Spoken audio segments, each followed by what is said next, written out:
Hello, friends. We're back again. It's Fightful.com, and it's time for your post-Impact Wrestling show. It's November 3rd, 2022. I am Joel Pearl. I am joined, as always, with the wonderful, the talented, my ride or die, my favorite KYN co-host that I don't actually host a show with. I got Cresta Starr. Cresta, how are you? Apparently, I got stabbed on the way here, but I'm okay. I'm living. I had a good time, as he said earlier today on KYN. And Impact, what a heckin' show tonight. What a show.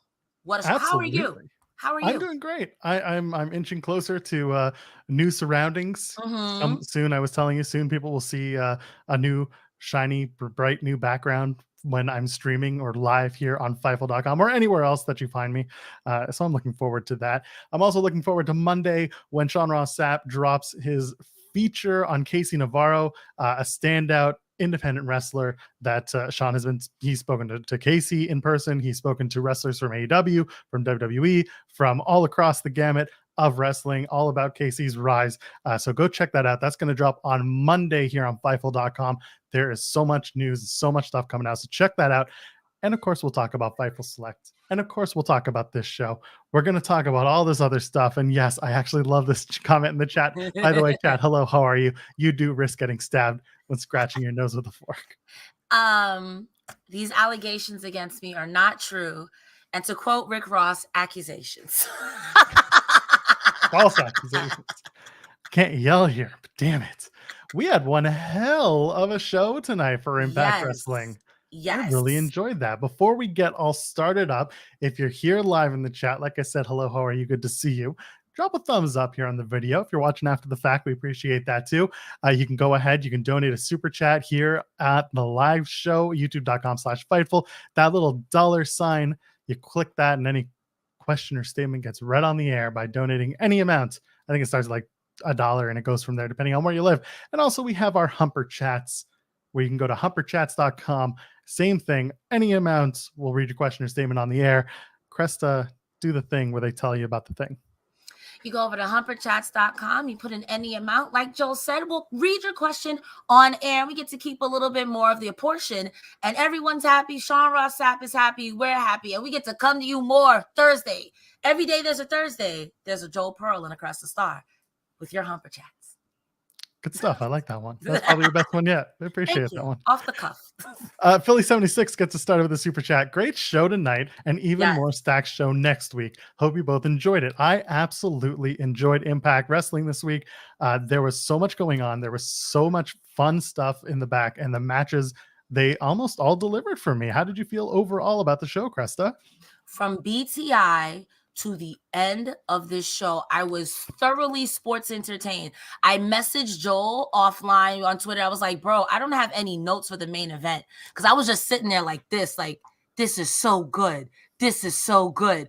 Like Impact tonight, you did that, girl. And I wonder if this was filmed on Halloween. There's a lot of like Halloween-y things going on, but if it was trick or treat, we all got treated tonight. It was really good. It was really good. It was taped the week before Halloween, the weekend before, the 22nd, 23rd, I think it was. So they were at Sam's Town in Vegas. You know that they were in Vegas because George Iceman told us that Eddie Edwards was in the desert, the site of the tapings, to face off against PCO because Honor No More is no more. It's finished. It's done. And PCO is to blame. Iceman with the scoops. I'm tired of PCO taking the rap for this. If I'm being as fair as I can to Honor No More, there were a lot of problems. And honestly, PCO was the least of them. Well, it doesn't matter anymore because PCO's dead. Spoiler alert. We're going to get to that in a few minutes, won't we? Instead, let's continue on BTI. We were talking that was a good opening match. Yuya Uemura on Excursion taking on PJ Black, the former Justin Gabriel. Scott Demore joins commentary again. I love it. Someone in the crowd, when it's suddenly so quiet, you can hear a pin drop in the crowd. And I don't know if you heard this because I had to have like my headphones on and like squished into my ears. Someone yells out in the crowd, "Come on, Justin Gabriel." And PJ Black yells something back that gets bleeped out. And I don't know what it was. If you heard it, I'd love to hear it in the chat or in the comments here at youtube.com/Fightful. Either way, a solid match. Obviously, PJ Black just doesn't want to be known by his WWE name. But at one point, Black goes for this moonsault. And he wallops Yuya. I don't think Yuya knew what was coming, ends up folding Uemura in half. Looked really painful, looked really weird, but otherwise, Black gets the win, does his crucifix bomb, kind of weird version of it, and gets the pin. So PJ Black advances to take on Black Taurus. What do you think of the match, Cresta? Never saw PJ Black wrestle before. I didn't even know who he was in WWE. Right. So he doesn't exist. So this is my first outing with him. I always love a wrestler who does bully tactics. When he had Uemura up in the arm stretch and he was taking his elbow like, no. Only thing that had been better in that moment is you gave him a wedgie. I was here for it. I was legitimately surprised though that he won. The way Yuya has been winning left and right on Impact, I thought for sure they were going to give it to him. But when he won, I was like, oh, okay. And tonight, like I always say, Impact has a theme, and that was truly the theme of the night was bamboozle. And that's where the first bamboozle happened. I literally thought Uemura was going to win. And when he didn't, I was like, okay, I'm into it. Generally, when they bring in a special guest like PJ Black or Bobby Fish, they don't have them lose. They'll let them have a bit of a shine on their way through. And for me, it felt like Yuya is still learning. He's still figuring it out. Again, we talk about it week after week, the crossbody being his finish. It's not just the crossbody. He's starting to add more moves to his repertoire. So soon he might actually have a different finishing maneuver. And for me, Yuya not winning just means he's still learning, and he's taking on a veteran in PJ Black. PJ Black's been around the industry for 15 years or so, maybe more. So it was a really a good story about veteran and rookie. So I didn't mind having Black get the win, and now it's going to be PJ Black versus Black Taurus, and that's going to be a fun match to try and talk through when it happens. You make a good point. Commentary was putting over the fact that PJ Black is a veteran, that PJ Black does have all this experience, and Uemura is here, on excursion from the Young Lions, or I think they say he was formerly a Young Lion or whatever it was. So that does make sense. And for next week, it's going to be black on black on black. It's going to be black versus black versus black versus black. You love to see it. No. And yes, apparently what it may have been said was real effing funny coming from PJ Black to the fan. That's fine by me. Honestly, it's not like he was saying like, shut the F up or anything like that. Real effing funny is probably the best way to shut down a heckler. If someone's going to be like going for you for your WWE name. Cute. Anyway, good match to open up. BTI seems to continue that string of really solid matches to get you excited for Impact. Let's dig right into Impact. Edward Edwards is in the desert, just like George Iceman told us he would be. Says honor no more his sand, but not Edwards. Like what? I don't know what we were doing. Thousands of people are buried in the desert, so let's add another. So Eddie challenges PCO to come to the desert and face him tonight. I don't know how PCO found out that he was being challenged, because eventually he makes it, but we'll get there in a little bit. First, we got to talk about Speedball Mike Bailey and Kenny King in the other match in the X Division tournament. Whew, I enjoyed this one better than when Bailey was X Division champion. And we talked about Kenny King and Mike Bailey having a match, and we didn't love it as much, or at least I didn't love it as much.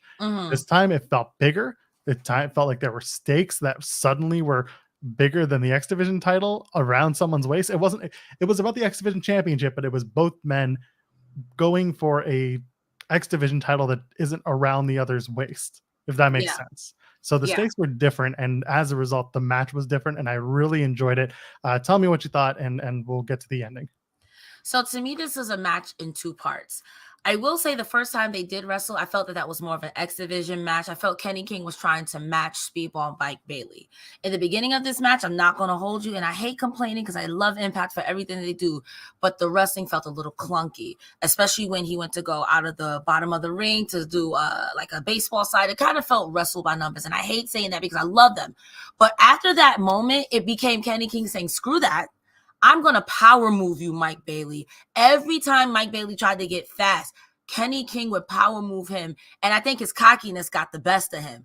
Again, I was bamboozled. I thought, okay, Impact Wrestling, Kenny King is in his hometown. Kenny King's going to get a win. And when that didn't happen, I was like, I'm not mad at the finish because I think that Kenny King is a phenomenal wrestler, and so is Mike Bailey. But I can see Kenny King saying, screw that. Also, I wonder if that was Kenny King's original music before Honor No More, because I really liked it. I think it was, or at least part of his Ring of Honor music at one point. I always know the K-I-N-G King. I always know that opening from his time. Again, such a solid match.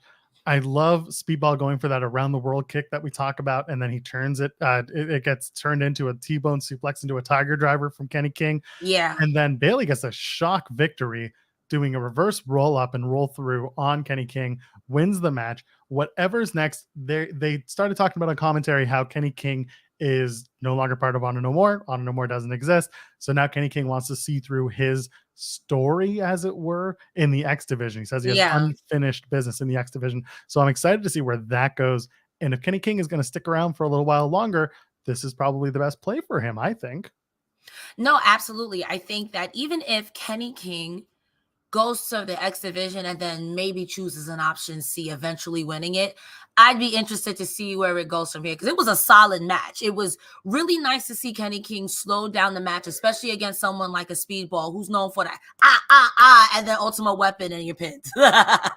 I think it'd be really funny if whoever wins this tournament turns around and says, "Hey, Scott, option C, lol." Scott's just like, "No, this sucks. Stop option C," and they just cut it off altogether. He's like, "You know what? You guys don't know how to act. I'm taking it away."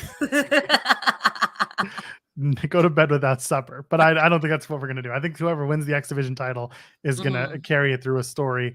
And right now, I think you and I are a lot closer to getting our little conversation that we had about the X Division tournament. I think a lot of our predictions might be coming true. And we're going to talk about it when we get to Overdrive and we do the post show for Overdrive on November 18th or 19th, whichever day.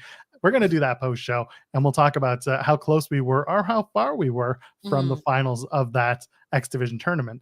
We'll go backstage. Josh Alexander's talking with Motor City Machine Guns, putting over Aussie Open because Motor City Machine Guns have faced Aussie Open in Impact. And also now in New Japan, where they are the New Japan Strong Openweight Tag Team Champions, are Motor City Machine Guns. Let's run that back at Overdrive. Anyway, they talk about Bully Ray. Machine Guns are saying, "Hey, listen, we had Team 3D in their retirement match, and look what happened. They didn't retire." And then Saban defeated Bully Ray for the Impact World title. Basically, all this to say, don't trust Bully. Don't trust Billy either. I don't know who Billy is. Don't trust Billy, but don't trust Bully. Cresta, at this point, like, every wrestler should just walk up to Josh and Josh should say, "I know, don't trust Bully. I get it. Like, shut up," and then just walk away. That's all it is, right? The Impact editors are shady. If let's say if we're taking professional wrestling as is, just I don't know what my conspiracy theory hat is. I already have one on, so just work with me here. If we're taking it as is, y'all are so shady for editing that. And I think the Impact moment of the week was like right next or something like that. And then they show Bully Ray screwed over Jeff Hardy. We get it. If I'm Bully Ray, I'm like, I'm gonna form a complaint because this is ridiculous. I'm tired of getting, saying that I'm gonna screw people over, but you're gonna screw him over. I've seen that stupid moment a billion times. When they were on Twitch, they would show that one every single. It was that Bully Ray turn in the cage against Jeff Hardy, and like all these knees come out and they turn on him and yada yada. And then Hogan's there just like, "Brother, no, brother." And yeah, I've seen that 100 million times. So when they showed it again, I was just like, pass, just keep going, please, just pass forward. Don't trust Bully Ray. And apparently now we have to trust Bully Ray because now they're just hitting it way too hard, right? It's strange. No, I mean, like, if I was Josh Alexander to a small extent, I would feel offended because this is like Eddie Edwards all over again. You're gonna need a friend. Eddie Edwards, beat it, nerd. And I like, oh, don't trust Bully Ray. Oh, okay, I watched the product. I love this product. I know, don't trust him. Am I missing something? Am I in Inception? What am I missing here? Are you guys telling me that Eddie Edwards was right and you're all... I know, Bully Ray, you can't be trusted. Come on. If this turns into Edwards was right, I mean, wait a minute. That might be funny. We gotta talk about this funny one. M.A. Solko saying, "Don't trust Billy Joel." First of all, Billy Joel is one of my favorite musicians, not just because we share a similar name. I just love his music. I love everything he does. But anyway, I can trust Billy Joel, because if you can't trust Billy Joel, then whom can you trust?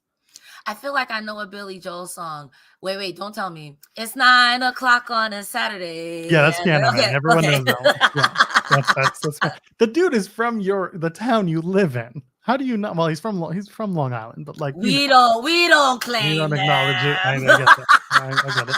He does a residency at Madison Square Garden. How can you not, like, what is with you? You should be a big Billy Joel fan based on your location. You know what? Big ups Billy Joel. I'm a big Billy Joel fan. Yeah, there you go. Billy Joel Cresta Starr is #1 fan, and vice versa. Period. Yes. Well, we're all fans of Giselle Shaw, who's backstage handing out photos of herself with the Knockouts title last week from the match.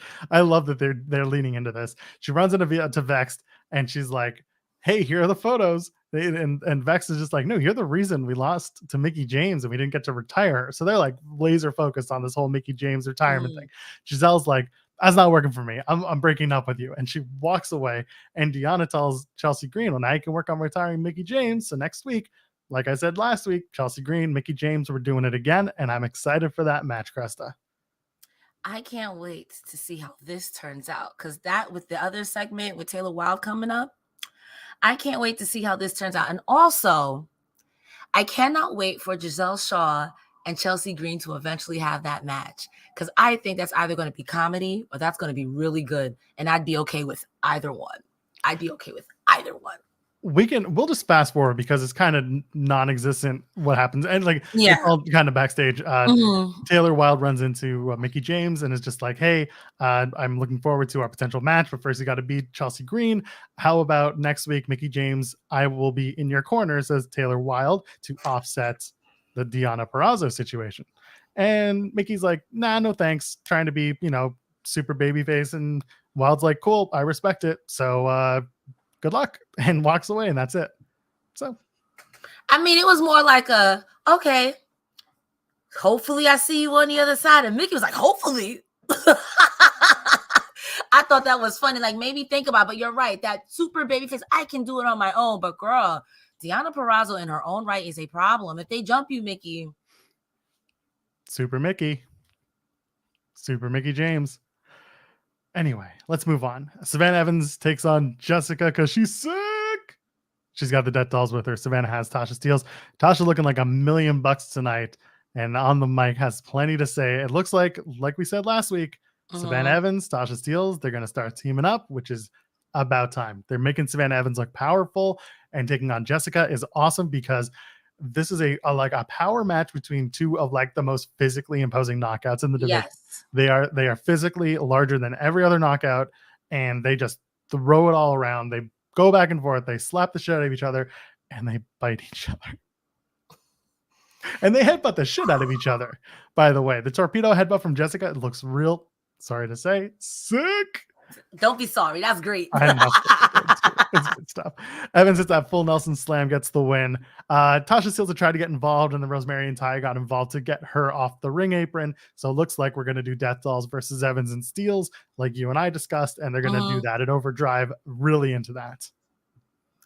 When I started watching this match, all I could hear was Big E in my head. I don't want no 30-minute classic. I want big, meaty women slapping meat. And that's exactly what I got. Savannah Evans looked fantastic here. Jessica looked fantastic here. And I was more impressed with Savannah Evans so far as she's come, I should say. And I was like, you look really good tonight. And the headbutts to me were out of left field. And when she bit Jessica, I was like, Crazy Steve is in the back. I was like, that's my line. That's my line. I thought it was great. I was like, Decay is not the only people biting, and commentary put that over. I actually can't wait for this. I can't wait for this. All of their gear tonight looked good. Rosemary, Taya, and Jessica. And when Jessica answered the call, I really thought Jessica was going to win this match. Again, with the bamboozle. And when Savannah Evans pinned Jessica for all intents and purposes clean, almost lost my hat, but still, it was so good. It was so good. I'm into it. I am into it. Big meaty women slapping meat. And that's the thing, when you get a match like this, like someone can easily come out to you and just be like, "Nah, they were working really slow." Well, you know what? This is the kind of match where slow and plotting is perfect. They beat the shit out of each other, and that's what they're supposed to do, because that's their size. They're beating the shit out of each other. I love that. And then M.A. Solko, who was live at the taping, said Jessica was more over than anyone else in Vegas. More than Joe Hendry? I have a hard time believing that. It's the only thing. But that's awesome. I love it. Like Jessica, they turned the corner with Havoc when they did the Jessica turn, and I love that. Now if Havoc comes back, I'm not gonna hold you. I'm not at first I was like Jessica, but now I'm like, damn, how y'all gonna do that? Don't take Jessica. Like I'm really loving the Death Dolls arc now. I don't want Rosemary or anyone to be outside.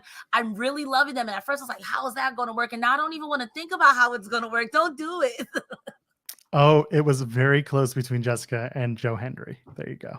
I love it. He's so I love Killer Kelly's promo in the back. It's very weird and it's not spooky, it's just unsettling. It's yeah. very good. And she's like, you never know what you'll find behind the scenes. Something new, something fresh, something tempting to play with.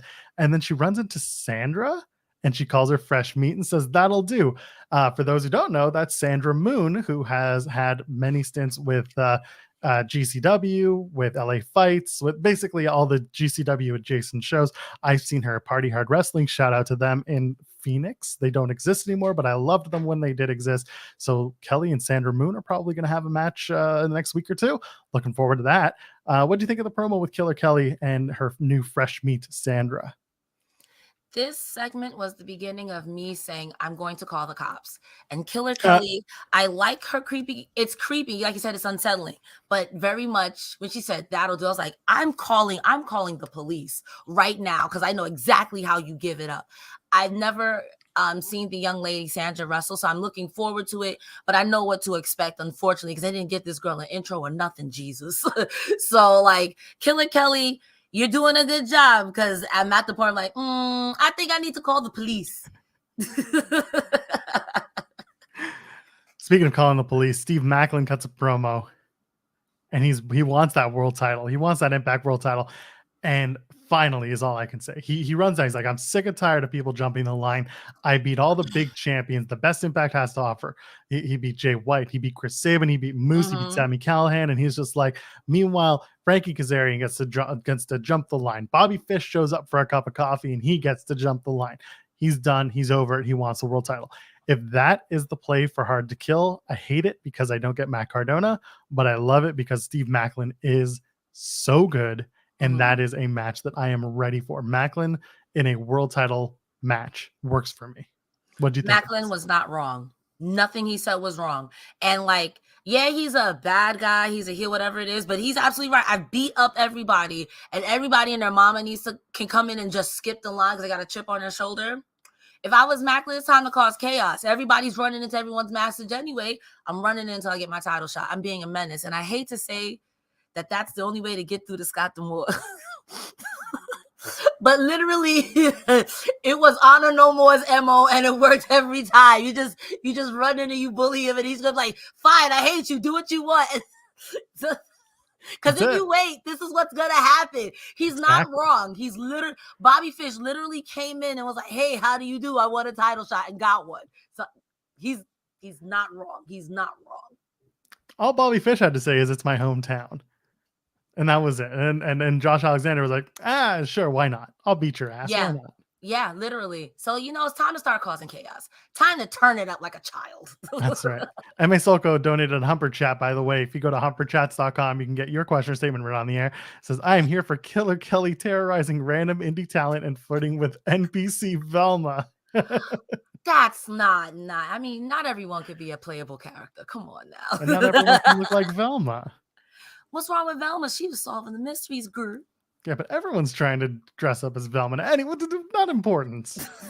Maybe it is. I don't know. Who cares? Here's our favorite segment of the night. The Major Brothers are backstage. They're happy bros. They're referencing Heath and Rhino in 2016 SmackDown, which pops me because I love it. Talking about how Heath was the redheaded rebel. And it's like, I should have just stuck with that. Rhino with his gore. And then they're like, they'll beat them and they'll never have to say his name. And he appears. So good. So good. Literally, when they said we'll never have to say his name, I literally yelled at the top of my lungs, say his name. And they literally started playing the song. I was like, yo, this gimmick, I don't care. Joe Hendry for world champion. Sorry, Macklin. I know what I just said. Well, maybe not the world championship right away because he's like, I really care about that digital media champion. And he addresses the stupid title, Cresta.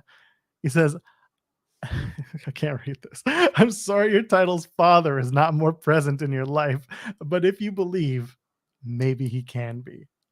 And then he walks away. And the first thing out of Matt Cardona's mouth, who was that guy? Why was he in the fridge? Which, by the way, thank you for the super chat from Alan Kahn saying Cardona had the line of the night. Why was he in the fridge? That's a good question. Why was Joe Hendry in the fridge? What do you think? Chat, feel free to chime in.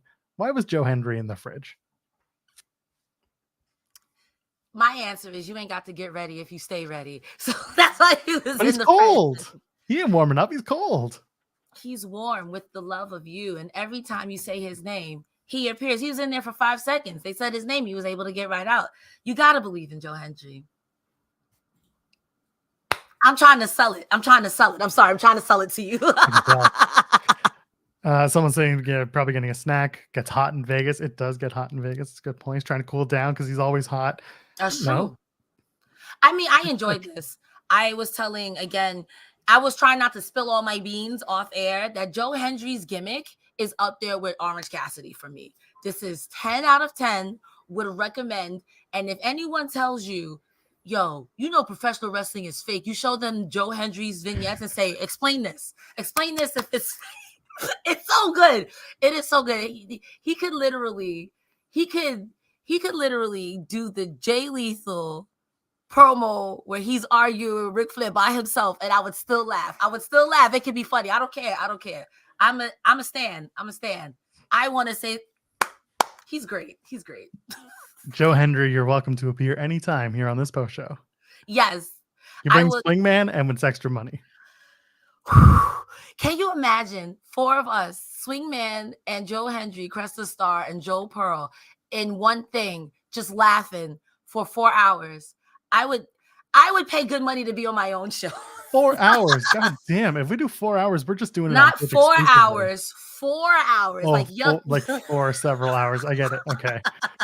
It's like 4 hours. God, we're doing this on Twitch. Yeah, that's a lot. I talk a lot, but not like that. Let's go. Edward Edwards is in the desert. He's pacing around and he finally finds PCO. I guess he just wandered the desert. Did he have a horse with no name? I don't know. They fight. Reference. Thank you. America, by the way, not Neil Young. The band who wrote it is America. That's an awful name for a band. Anyway, PCO hits the mandible claw on Edwards when he finally finds him. So weird. They fight for a while. Edwards uses a giant rock and suplexes PCO onto a damn boulder. PCO springs back to life somehow. This is a ridiculous fight, by the way. I can't believe I'm reading notes about this. PCO springs back to life while Eddie Edwards is trash talking him. Choke slams Eddie Edwards onto the same boulder, grabs another boulder, and then Eddie finds a shovel somehow. I guess he had it with him because he was going to bury PCO alive, but I don't know where it came from because he didn't walk into frame with it, so the shovel just appeared. Anyway, he hits PCO with that shovel twice, takes him down, and then he buries PCO in rocks, and PCO is presumably dead. I had my phone like this, ready to call in a murder. Because when he picked up the rock the first time, I'm like, you know that's murder, right? The second time, I'm like, oh, this is definitely murder. And by the third time, I was like, you know what? I'm sports entertained. My belief has gone out the window. You cannot kill that which has no life. PCO's already dead. So I don't understand what you were doing. And then when he... Go ahead. No. Go ahead. Finish your thought. And then when he put PCO under the rocks, all I could think of, first of all, he's not even under the rocks. Second of all, this would be a good time for you to do like the Undertaker with the Left 4 Dead. It was a missed opportunity. I was entertained. It was really bad that it was good. So, kudos to that. Here's the thing. This is where everything just kind of like trumps our arguments here. We just laughed about a man appearing from a fridge out of nowhere for a good solid like 3-4 minutes. We talk about the undead realm on this show. Right. We Wrestle House, it existed. You're right.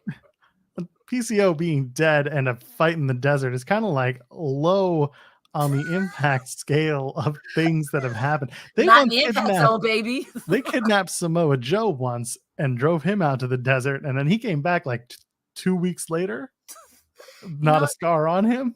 It's wrestling, baby. It don't matter.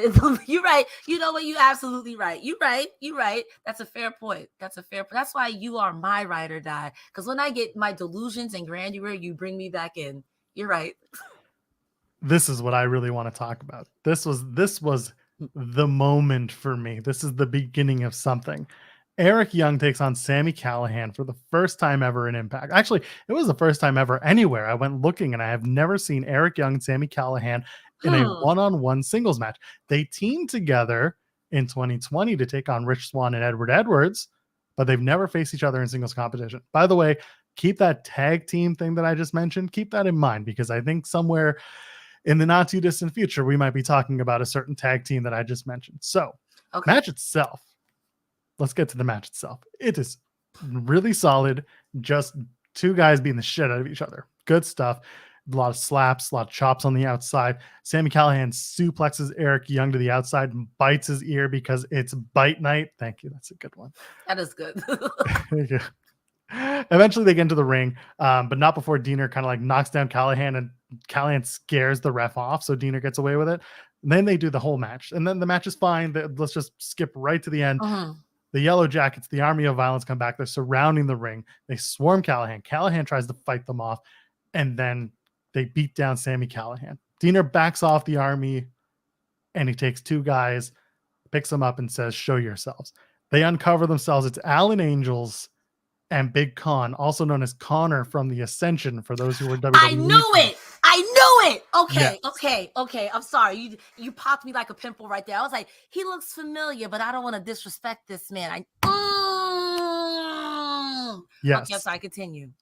No, that's it. The Eric Young comes in, hits a sharp object on Bloody Sammy, and then the guys, they all stand and they're happy and they're celebrating. So VBD adds two new members tonight. Shockingly, they've added, there you go, Alan Angels and Big Con. That's Connor. And then you got Diener there. And the Army of Violence is still there. There's a woman actually in that bottom corner, I'm just noticing. But don't know if it's just an extra. Regardless, how do you feel? How do you feel about Alan Angels going from one group to another? Part of me feels like, damn, Alan Angels. But on the other side of me, it's like sometimes you being in a group can put pressure on you to stand out. And then if you do stand out in said group, it could do wonders for your career. Or if they oust, let's say like a Diener has a change of heart or something like this, or they think, oh, Diener, you're wilding or whatever it is. Alan Angels could take Diener's place and now you're instrumental. Now you're a big guy. I don't hate it. I'm willing to see where it goes. Impact is really good with that. On a personal level, when I first started watching wrestling in 2018, it was the very end of the Ascension's run. So to see Big Con, is it Big Con or Big Con? Big Con. To see Big Con doing something, I am overjoyed. I'm happy as hell for him because I'm like, I don't know anything about him. And my little brother at the time, who was my wrestling scion, if you will, was like, no, they were really good. They were good before WWE. I'm like, I don't care about no Ascension. So to see him here, yes, 4,000% yes. And I'm happy and pleased to give this man a fair shake. I am so happy for him. We said it from the beginning. Well, ever since Joe Doring had to leave, they got to add someone big into Violent by Design. I think Big Con is the right guy. He is very big, especially standing next to Alan Angels, Cody Diener, Eric Young. Eric Young is like, he's wide, but he's not tall. Alan Angels is svelte. He's much smaller than Cody Diener, and Diener was used as the smaller guy in the group. So they've really found a way to kind of make a more robust Violent by Design with different body types and different sizes. And I'm liking Alan Angels and Big Con joining this group. Now, Alan Angels, and again, people are going to start with, oh, Alan Angels leaves one group that's failure and goes and joins another one. Nope, this is going to be entirely different. I think this is going to be Alan Angels not trying to be shrimp dick funny in AEW, which I enjoyed it. He was funny. It was good on BTE. This is going to be Alan Angels, the unhinged, crazy human being. And I'm all for that. I like the idea because even if we're talking about the beginning from when Diener got kidnapped from the Dieners till now, in my opinion, Diener's put on quite a bit of bulk. He's not the skinny guy that he started off being. He's a thick boy now, not like what's his name from Aussie Open? Not Mark Davis. Mark Davis, yeah. But he's gotten thicker now. Like he's no longer the smaller guy in the group. And I like the idea that someone has said in chat, Big Con and Doring in a group. If Doring like comes back, that'll be massive. Doring and Big Con as a tag team. Ooh, I want to see how that works out, because that'll be a menace to the tag team division. And it'll really give something of weight and meat if they decide to go all in with Eric Young. And is it the design or the violence? What are he's calling his the yellow dudes? The Army of Violence. Because I wrote down, they said two things, like Army of Violence and something else.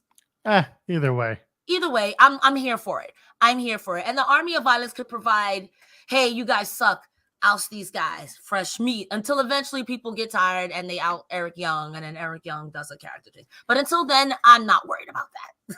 Who knows? Eric Young could be the next guy out. But if you don't want to be the next guy out or the next girl out or whatever you are, you should subscribe to Fightful Select. For your $5 a month, go to FightfulSelect.com. Let me tell you, today alone, we had updates on Colt Cabana and CM Punk. Yesterday, we had updates on Vince McMahon's status with WWE. Spoiler alert, he ain't never coming back. But we have more commentary on that and more news on that. MLW notes. You want the backstage report with Sean Ross Sapp every week, or maybe the list goes on. Podcast every day. We've got Alex Pawlowski's Sour Graps. If you're still not enjoying WWE programming, well, Alex will tell you all about why he's not too, and he'll give you a little bit more flourish as to why he doesn't enjoy it on Sour Graps on FightfulSelect.com. $5 get you started. Every day they're dropping something new, so go ahead, check it out. It's worth every penny. And that's how you found out about my Wardlow interview and all the funny ass shit he said to me. Come on, War Daddy. War Daddy, sex machine, sex object, sex pod individually. I don't know, whatever it is. Anyway. Isn't he married? Anyway, you gotta watch the interview to find out. The interview, that's right. I've got one coming out with Giselle Shaw soon. I should probably tell Sean that Giselle Shaw has a title match next week, so maybe we should have the interview drop next week. We'll see. Either way, there's an interview with Giselle Shaw that I did that was actually really fun. She's awesome. I mean, again, I know we put her over here, but every time we interact or see her on the show, you can see she's getting better, and you learn a lot from this interview. So I'm looking forward to people seeing that. But yeah, let's move on. Jordan Grace walks into her locker room. She's like, I really got to put a lock on my door, because she goes in, and stapled on the wall of that dressing room are all of Giselle Shaw's photos again. And then in comes a photographer, introduces himself as Jay Vidal. Again, if you've seen Jay Vidal, he did Effie's Big Gay Brunch this past year. He's appeared on GCW. He's done other indie appearances.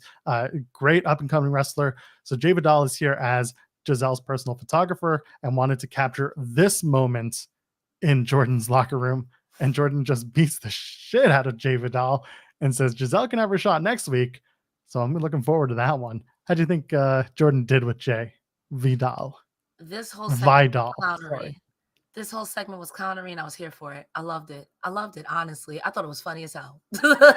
Like, all I could think of is not Masha back at it again. And then when I realized it was Giselle Shaw, I was like, you stupid bitch. I was sports entertained. I'm like, and this poor man about to get beat up by Jordan Grace. All he's trying to do is his job. And then it's like, I want to catch this moment. Giselle, I like you, but Jordan gonna beat you up. I want to see those two fights. I just want to see Jordan Grace fight everybody at this point. Honestly, yes. Thank you. Philly 76 saying Giselle was great, giving photos to Tom and Matt while they were running down the matches for next week. I loved that too. 10 out of 10.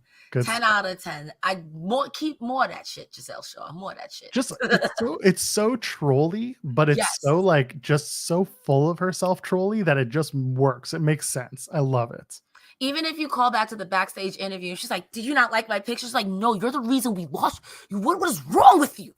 Yes, she's so self-involved. Oh my God. I get to ask her about the quintessential diva stuff, and the answer she gave was perfect. So keep an eye out for that. I'm going to keep talking about this interview till it drops. I was very happy with it. Moose and Ace Austin, I was very happy with this match. It was a big match about Ace's quickness and Moose's power. I like that Ace starts off hot and then Moose slows it right down, just kind of exploits Ace's stature versus his own. At one point, Ace goes for the fold, and then Moose just beats him down with a giant Uranagi. Bully Ray comes down to confront and distract Moose. Moose is like, I'll show you how it's done and how to be a scumbag to Bully Ray. And then Moose goes for a spear on Ace Austin. Ace Austin gets out of the way. Bully yells, roll him up. So Ace Austin does that, gets the win. And then Bully and Moose jaw jack post match. What do you think of the match? How do you feel? Ace Austin beats Moose. Again, with the bamboozle theme. So I'm going to talk about this in two ways. One, I remember when I first started watching Impact a very long time ago, Ace Austin was really out here trying to give the fold to Lish, and everybody hated Ace Austin because he was a bit of a creep and a jerk. And all it took was one match with Moose being a bigger jerk, who I will say Moose right now is in his peak villain era. Like, the way I see Moose come to the ring reminds me of Randy Orton maybe like a year or two ago when he was like, I'm just here to beat people up and leave. I love this for Moose. And it really put over Ace Austin Shaw. So even if you're like, oh, he's still a little annoying, whatever it is, you had to respect it by the end of this match. Moose beat the shit out of Ace Austin. There's no nice way to put that. Like you said, especially when Ace went in for that fold, for the fold, and he hit him with that big Uranagi. I felt that. I felt that in my back. I don't know what Bully Ray was really playing at here. Do I think it helped or hindered? I mean, if Ace Austin was going to move either way, then yeah, I guess. But like this really put over, it made Moose look like more of a monster, but I think this really put over Ace Austin strong. And I'm someone who was like, yeah, I'm not really a fan. But after tonight, I'm like, damn, Ace Austin, go get your money. You can really, that was good. That was good. That was a good match. And I'm surprised he won. I'm glad he won, but I'm surprised. It was a good match. Been saying for a while, Ace Austin is money. He's a great talent. He's about to face Josh Alexander at a indie in Montreal. I think it's next week, and I won't be there because I'm not close enough to Montreal. But I know a lot of people are excited for that match because Ace Austin as a singles competitor is really good. There was a time in Impact where, like you were saying, he was trying to hit that fold on Lish, and people were like hating him for it. There was such good heat on Ace Austin for a long time that people are ready to see him succeed further with Impact Wrestling. And I think there will be a time when Ace Austin gets to do that. Him and Chris Bay, in certain terms, are a future tent pole for that company. Yeah. We're almost there. We're getting closer. As for Bully Ray coming out, I mean, the whole point that was Bully wanted to prove to Moose and Bay, or not to Moose, but prove to Ace of Bays that you can trust me. I didn't lay you out. I would have agreed with that, and I would have fallen out or fallen with that. But I thought when I read, I'll be honest, I read the spoilers when they do the tapings. But then I'm always wondering how they're going to tell the stories they get to the ring. When I read Ace Austin defeats Moose, I thought that they were going to do a storyline where Moose admits that he beat up Ace Austin, and that's how they got here. They didn't do that.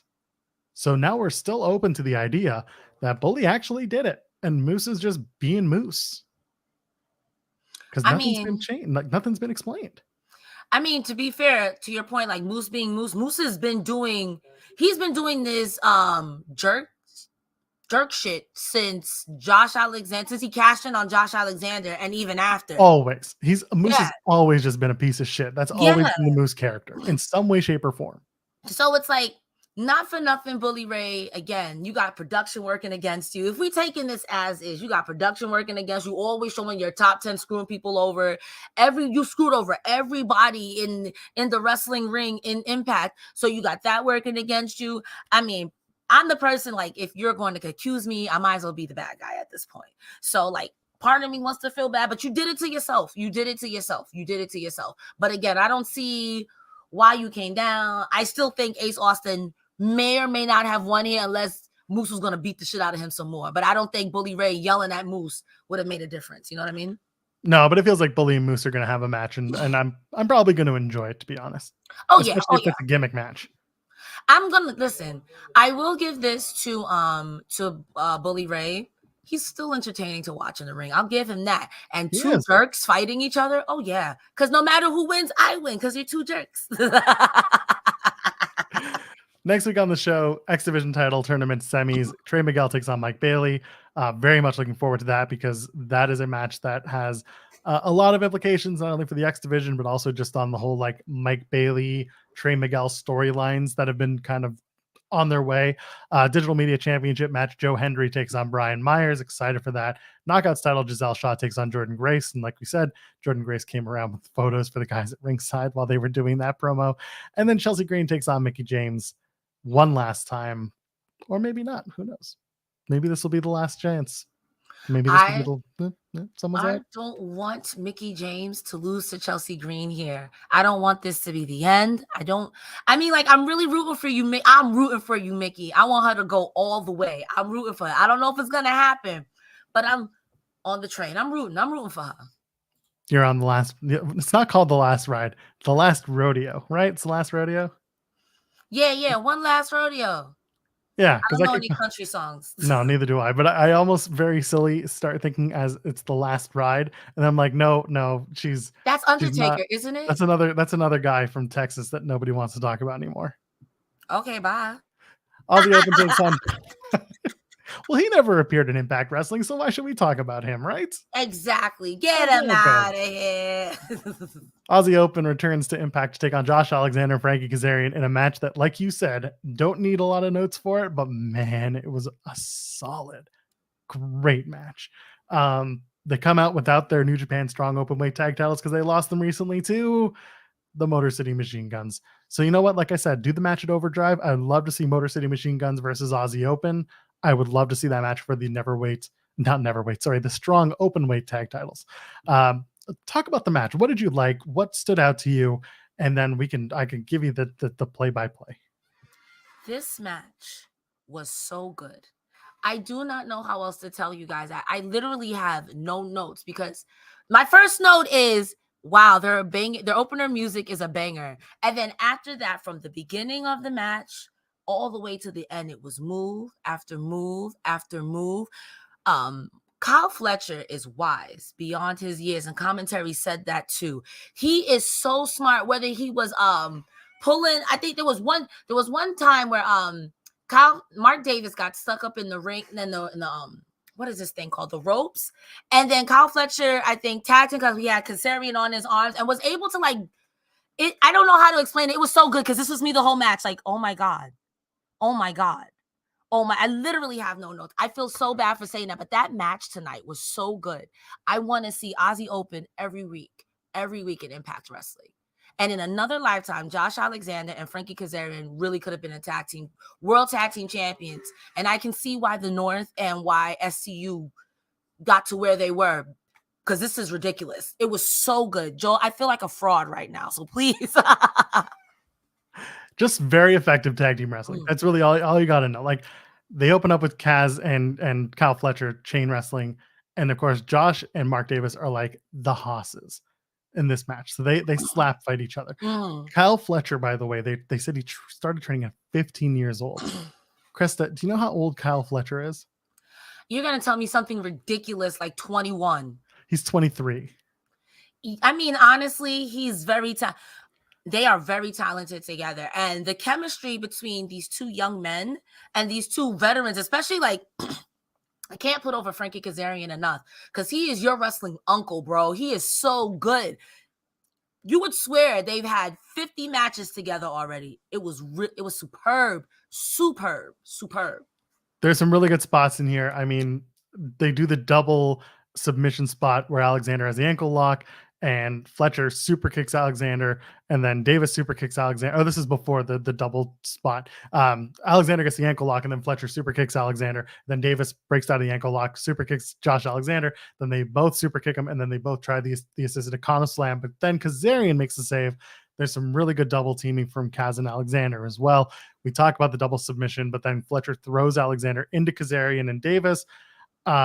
There's an inside-out suplex towards the end of the match from Josh Alexander to Kyle Fletcher. Meanwhile, Kazarian hits the slingshot cutter on Mark Davis, gets the pin. That's the match. Kazarian pins Mark Davis.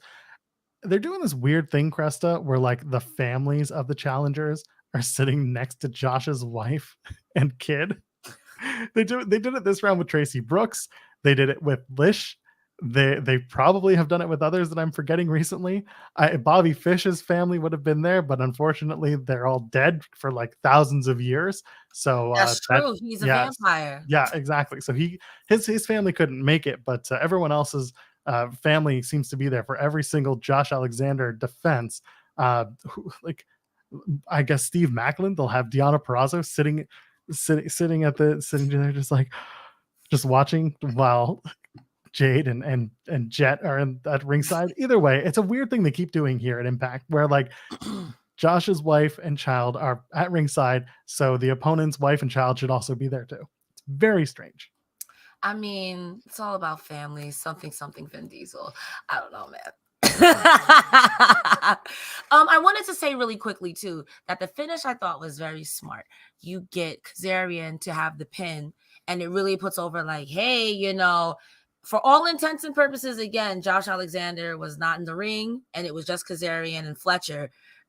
Davis. So you could totally say that, Kazarian, all he needs is that one shot, and it could be out of Josh Alexander's hands. So I thought it was great. I thought that whole match was great. Setting up into Overdrive, I thought was great. I can't wait for next week. Thursday, it was great. Like, Impact Wrestling tonight, you did that.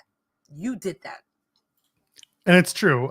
Having Kazarian get the pin makes Kazarian look like has more momentum. Yes. And they're going to keep playing off of that, which is good stuff. At the end of the night, Kazarian hoists the Impact World Championship, and then he sees his wife and his kid, and he decides to do the right thing, gives the title back to Josh Alexander, shakes his hand, raises his hand, says, I'll see you in a few weeks. I like the way that Impact went off the air very early this week, but regardless, not important. M.A. Solko has the last word. Please have Swinger get a shot with his family in there. Who's his family? Zicky Dice and the Swing Dice? It'll be Zicky and the Swingerellas, and that's all I need. Honestly, you know what? Swingman for Impact Championships. I'm sorry, Josh Alexander, but your time is now. Have Johnny Bravo there too, just being the guy who's like sitting in the corner, like arms crossed, sitting there, being like, I'm only here because my wife is friends with him. I could literally see that happening. Johnny Bravo did get shot, so I too would be upset about a lot of things. It's true. I would too. A solid night of Impact Wrestling. I don't think we have too much to say. If you had to rate this episode out of 5, Cresta, what do you got? I don't really have a down point to even say I could take a point off. Out of 5, I would give it a 5. I was thoroughly sports entertained. The fact that I literally could not write anything for that last match because I felt like I would miss something, and then still feel like in recanting this to you, like I can't even think of it because everything happened so fast. Impact, 10 out of 10 would recommend. Watch this tonight's episode from BTI. If you watch every match, it was pretty funny. Like, listen, yeah, we witnessed a murder, but PCO's already dead. So, did you kill a zombie? Yeah, it's professional wrestling. Don't think too much about it. I was expecting the final shot in the desert to be PCO, like his hand lifting up suddenly out of the grave, exactly, out of the rocks, and all of a sudden you just hear the music go, like the fights.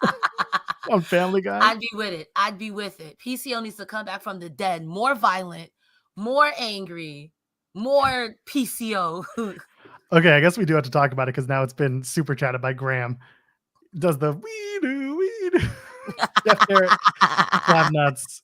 Jeff Jarrett, former TNA owner, founder with his daddy.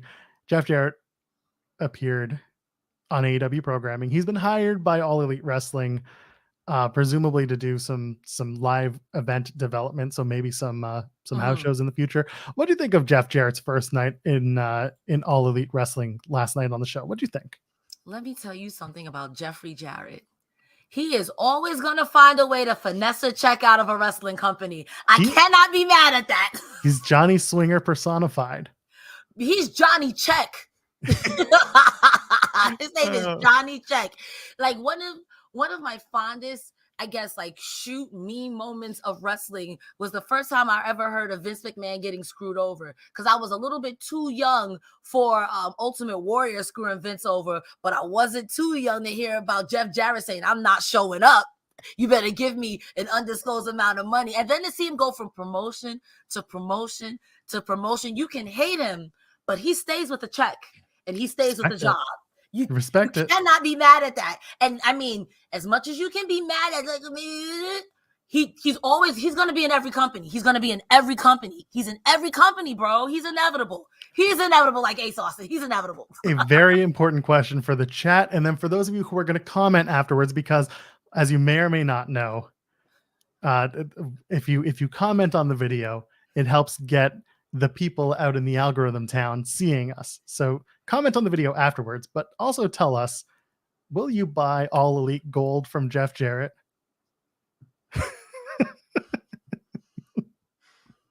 I didn't mean to make that face, but I mean this with the utmost respect. If you told me Jeff Jarrett was a snake oil salesman, I'd believe you.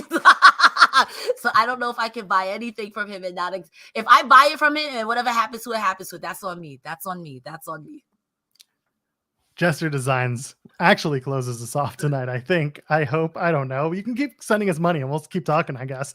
It says, first time I get to Super Chat live. Cresta, I need your pop collection. Honestly, off wrestling topic, I don't really collect pops. Every pop that you really see up here is from me. I'm a super hardcore video game con goer. So half of these are from like, hey, you come, the first 500 people who come in get in free and get a free gift. And free fits in my budget. Free 99. It's my favorite price to pay. Exactly. If it's free for you, I'm coming too. Well, it's free to leave a thumbs up here at youtube.com/Fightful. If you're watching us on Facebook or on Twitch, wherever you are, thank you. Leave it the thumbs up. Comment on the video. If you're here in the chat, thank you. It was great to see you. We had a great night talking about Impact Wrestling. Cresta, tell the people where they can find you and what you got going on. Tell them about Gaming Gone Weird. Guys, if you are a fan of this podcast, you will definitely be a fan of Gaming Gone Weird on Know Your News. Myself and Jules, sorry, too many J's I work with. Jules the Human. We talk about weird gaming news, feel-good gaming news. It's just really weird, and it's Gaming Gone Weird. Check us out over on KYN, Know Your News. That's going to be 3 p.m. on Saturdays Eastern Time, I guess 2 p.m. Central, 1 p.m. PST. Please help me with my conversions. You can also find me on Twitch on Mondays and Wednesdays, twitch.tv/Cresta Starr. I react to AEW and WWE live, and I'm always here every Thursday with Joel Pearl. And I don't know if you guys heard, we will be covering the pay-per-views from Impact, the live events from Impact. So whenever there's a live event, Joel Pearl and myself will be here giving you the scoops, the inside scoops. Joel Pearl, where can they find you? Well, first of all, like Cresta was saying, again, we're going to have the pay-per-views, the Impact Plus and Impact Live events, starting with Overdrive on November 18th. We might not do the show, post-show right after that because there's a live Rampage, there's SmackDown, it's Full Gear weekend. Full Gear is the next night. So we're going to figure it out. But regardless, we'll be doing those from here on out. If you didn't already know, now you know. I am at Joel Pearl, JoelPearl. Ladies, gentlemen, friends beyond the binary. We'll see you in the next one. Cheers. Bye.